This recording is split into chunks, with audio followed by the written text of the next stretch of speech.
राज्यातील 29 महापालिकांमध्ये महापौर पदासाठी आज आरक्षण सोडत निघतीये। सकाळी 11 पासून आरक्षण सोडतीला सुरुवात होणार आहे। मुंबई महानगर प्रदेश, पुणे, नाशिक, छत्रपती संभाजीनगर, नागपूरच्या सोडतीकडे सगळ्यांचं लक्ष लागलेलं आहे।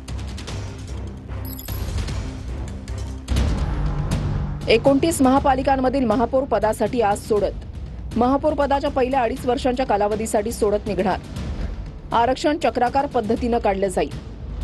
आरक्षणासाठी 2011च्या जनगणनेचा आधार आहे। सुरुवातीला अनुसूचित जाती, अनुसूचित जमातीसाठी सोडत निघेल।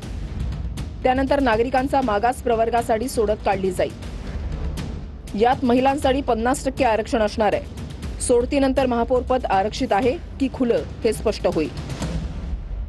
आज मुंबईसह सर्व महापालिका निवडणुकीमध्ये महापौर पदासाठी आरक्षणाची सोडत आहे।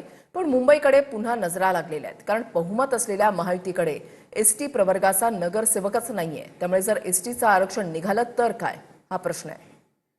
अनुसूचित जमाती अर्थात एसटी कॅटेगरीचं आरक्षण निघालं तर मग एसटीचा एकही नगरसेवक भाजप आणि शिंदेंच्या शिवसेनेकडे नाही। ठाकरेंच्या शिवसेनेकडे एसटी कॅटेगरीचे प्रियदर्शन ठाकरे आणि जितेंद्र वळवी हे 2 नगरसेवक आहेत।